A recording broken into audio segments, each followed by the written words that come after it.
What's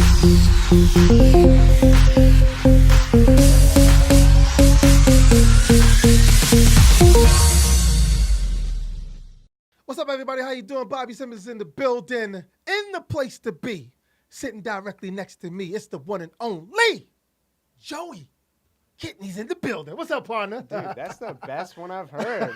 Wow. Thank you for having me. No, first of all, thank you. We welcome you here, and we're going to talk about a couple of things, so I hope you have a couple of minutes to hang out with me. Hell yeah, let's do it. He's in the building. Joey Kidney's in the building. And for those of you who don't know who he is, if you don't know, you're going to know in a minute. Don't disappear nowhere. Tag it!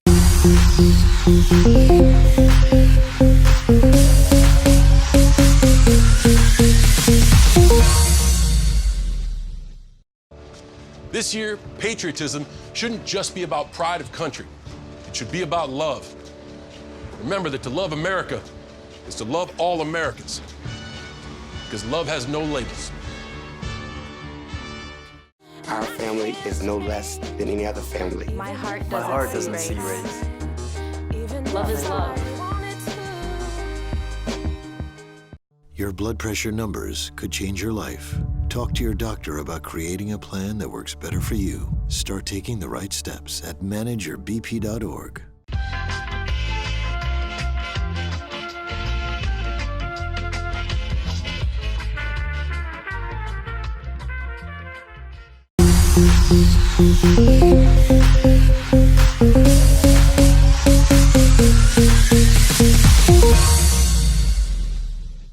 Welcome back, everybody, to the show, and my special guest is in the building with me. Joey Kidney is in the building, and for those of you who heard the name, some of you if you listen and you're going, okay, Joey Kidney, you're going to mix him up with a couple of things. Let me first just say that he's an author. Yeah, and we're going to talk about that. You've been an author for a minute, but it's like a rapper got all these lyrics and he finally dropped his joint and we get to hear it. Right. That's what you did, or what you're doing right now with this book. We're going to talk about the book, What's the Rush? First of all, tell us a little bit about your show and what you do when you do the show. So on YouTube, I talk a lot about mental health, self-help, whatever that is. Honestly, anything that makes somebody uncomfortable. Right. You know, it's like if you can't go talk to your parents about it, I think, well, that's something that we need to fix. And so whether it could be sexual, it could be depression, it could be anxiety, it could be anything. If you can't talk to your teachers, your friends, your peers, but you're talking about it online, right, that's something that, we need to fix. So I do talk about it online, but I'm opening up the conversation, and maybe the mom's gonna come and watch, and then their kid's gonna be a lot more comfortable talking about it with them. Right, but why is that? Why do you think that people talk more online than talk to someone in person, or a spouse, or a friend, or close friend? Because social media really is a huge monster. Can it help? And it can also, particularly for someone who's going through mental health? You're able to give yourself this mask. So, I mean, when you're doing a comedy show or whatever, you are putting on a character. Because everyone puts on a character. Right. People are so offended when we're like, oh, we have this like alter ego. We're this certain person at this time. 100%. You're going to be different with your guy friends versus your girlfriends. That's just how it is. We're always different. And so when we're given social media and our phone, we get this automatic mask on, and we can be whoever we want. And so for some people, it's what gets them out of bed in the day. Right. Because they can be whoever they want on their phone. They can comment whoever. Now, the negative to that is that they can also be whoever they want. And they can really affect somebody else and tear them down and, spread hate. There's so many people like haters and everything. And they can do it because they feel that power. There's no vulnerability to it. So what gave you what inspired you to say, okay, because we all know everybody use YouTube or any outlet to kind of reach the masses of to the people. I'm asking this for myself because I'm saying, wow, it's really interesting that, and when people use YouTube for a lot of different things, you really found YouTube for something that most people would say, well, is this going to work, or how is he going to make this work? Yeah, a lot of people actually started YouTube. Like if you watch like OG YouTubers, like do you know Jenna Marbles? Like there's Shane Dawson. If you watch their like first couple videos, it's usually them just being silly and goofy. Right. And the reason, if you watch like an interview, the reason why they started is because they were just some sad kid that didn't fit in school. And so they're using it as like their own outlet into this crazy world, and then it just blew up. It's like, what, I don't know how old it is, but like people have been on there for 10 plus years or whatever, and like now it's something. And so it was just this creative outlet for a lot of people.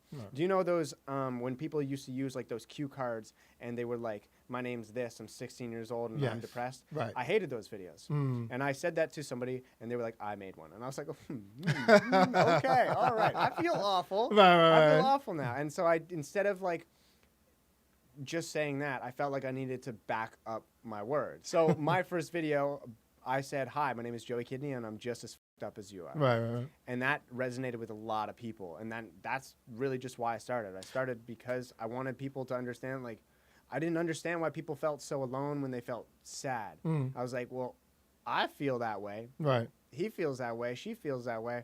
Why are you still feeling like no one else feels like that? So I do what I do because the world still feels like they're alone. There are a lot of people out there who watch your videos, and you know, let's not even sugarcoat it. You know, you have a massive, huge audience. People definitely watch you, listen to you. They respect your opinion. But you have people out there who are like doctors who actually have degrees, and it's like, what is this guy talking about? He's an idiot. He's stupid. Like, he's dangerous. Have you ever come across that? And what have people said to you within that term? Yeah. Please, and be frank about it. Dude, it gets kind of scary because when I make a video, though, I always add the disclaimer, like, this is personal experiences. This is 100% my opinion, and that's what makes it so valid. That's what makes it sound so right, is because I'm telling it exactly how it is from my own personal experience. I'm not saying, oh, these are the stats, these are the facts that make you this way, or I can't diagnose anybody or anything like that. So when somebody comments on it, they do correct me every now and then, but they have the right to. If they have the degree, go for it. I don't care. I'm just a stupid kid, and I'm talking about, well, no, I wouldn't say I'm stupid. I'm I'm all right. But I'm talking about my experiences where I've messed up and made mistakes. So if they want to correct me, go for it. It's only going to help more people. So, but if they start to do it in more of a hatred type of way, then then they're the ones looking stupid, because everyone's just like, we're all trying to, help each other here. Here's what's interesting to me, okay, so growing up, have you been bullied? Has it put you in? Tell us a little bit about your experience. I make YouTube videos. I make YouTube videos. No, but I'm saying, like, give us, like... 100% I've been bullied, though. That's the reason why. And I grew up with a guy that played hockey, and my goal was to go to the NHL. I was doing very well. I was, as competitive as I could be. I was at the top of where I could be. And then I got really injured. I got concussions. I broke legs and everything like that. My legs, not other people's legs. But it really, really put, like, it stopped me. And that changed entirely of who I was. I literally could give less of a shit about anything because I was a hockey kid and I was going to make it. That was my mindset. Right. And so when that switched around, and then I became this kid that made YouTube videos about his feelings. What guy really talks about his feelings, even now? Right. Let alone I started 7 years ago. No one talked about it. So being that kid that did talk about it, I was bullied every single day. But then it started to transition into, instead of guys coming up to bully me, they were coming up to me and being like, hey, I kind of relate and I'm scared. And then it's totally different. And like I was talking to Anthony over here, and we were talking about it. I was like, no dude comes up to me, like no frat boy comes up, or football player, and it's like, it's a big dude. And I'm like, a little frightened by it, and but they come up and they're like, oh man, I'm having girl problems, and I'm like, I'm sorry, what? Okay, what's up, man? It's never like it's never tough guy with me, and so that's just the persona that I've kind of developed, and like it's kind of nice. But I have been through it, like, because a lot of women go through a lot of mental illness too, because of a lot of things, sexual harassment and stuff like that. It's hard for them to kind of come out of that sinking hole. Well, they're more vocal about it than a male is. Right. 100%. And then that's why, I mean, I don't make videos. A lot of my viewers are girls because this is a topic that they are more open to talk about. Right. And I know that because growing up, the term gay was used a lot. Right. Like if you cried, you got called gay. And that's just how it was in the change room. And I'm really glad that it's changing now. But guys are still very scared to talk about their feelings, whereas girls, it's very common. Right.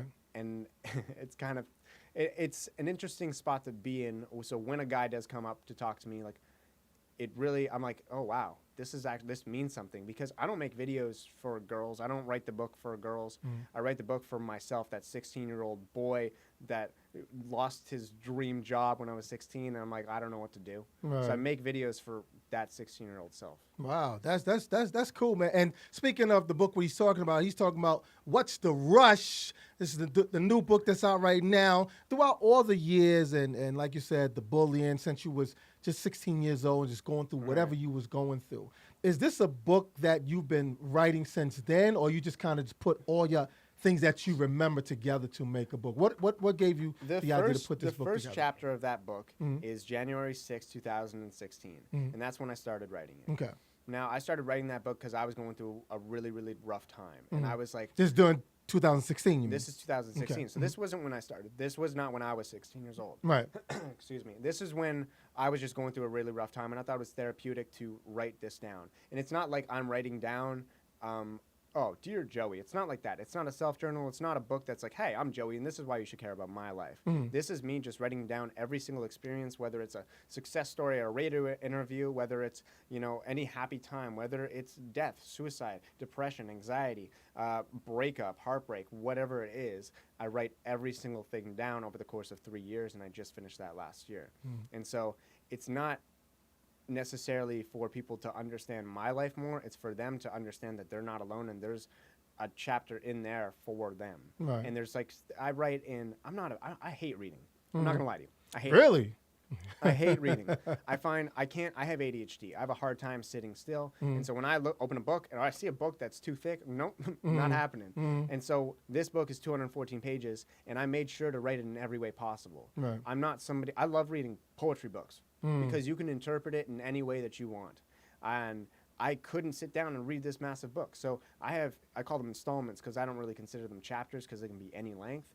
So all these installments, some are 3 pages long, some are a poem, some are a picture. And so I put it in there so that every single person can relate in any way possible. Now how does your family, feel about the fact that now you're really, tell the truth. They're terrified. And why is that? Why? Well, it's because I'm a 23-year-old now, and my entire life is on the internet. I apologize. And does the internet frightens them? Like, do they think this is dangerous for you? When they were growing up, it wasn't a thing. Right. So when this is all new to my dad, and now I'm watching my dad, and my dad does suffer from a lot of depression and anxiety, and like I can see it in him, and you can see that he's never really told me like, hey, you got to watch this, because I think it's really helping him as well. Wow, Now my mom, she's a nurse. She's always looking out. I'm Italian, so she's like the Italian mom. I'm making sure she's overbearing and all that stuff. And so she was very scared. She made me take my first video down. And at the time, I was like, why? I don't get, like, I'm just being me. And she was just so scared because there's so many horror stories on the internet. And I just think if I don't share this story and I die, what did I do? Yeah, exactly. Yeah. Who did I help? Yeah. And exactly. I didn't grow up famous. I didn't grow up with this huge following. I didn't grow up on the carpet where everyone's going to listen to every word. But if I can put a word out there and then I do happen to go or whatever it is, it's there and it can help a lot of people. So I make these videos for 16-year-old me, but when I'm gone or whatever, I make them for my kids. Right. I want to be that weird dad that hands a kid a hard drive and be like, all right, you're having like, I don't know, you're going through puberty, watch this video. Right. I want to do that. Right. And it's going to be awkward, but when I was going through that, it was fucking awkward and there was no one there. Right. So I kind of want to be there for that's the cool. world. Show my man Joey Kidney some love, and I appreciate the fact, man, that you came down to come tell us your story and talk about this book. I'm glad I got to meet you because let me just let everybody know, a lot of people that come on my show, most of my friends, Right. I just met Joey today, and we just had this real amazing conversation about New York and Ottawa and LA. You know what I'm saying? So I really, really, really just talk to you, catching your vibe, know that everything that you do and that you're putting together is definitely sincere. I feel the energy. Well, thank you, man. And appreciate it very much. If I ever need to talk to you, would you pick up your phone and respond to me? 100%. You got any girl problems? I got you. Yeah, I got that. Or I if got, if you need a beaver tail, I yeah, also have yeah. that. Well, I don't know about that, but we got to check on that one. But That's fair. Anyway, Joey Kidney, thank you so much for coming down and hang out, man. Thank you. Please, once again, everybody, look at the book. Check the book out. It's called What's the Rush? What's the Rush is available right now. And to all the the guys out there that want to have sex with girls, what's the rush? Nice little Christmas gift. Yeah, right. That's your Christmas gift. Joey, thanks for coming to hang out. Thank you very much. Don't disappear nowhere. We'll be right back. Check it!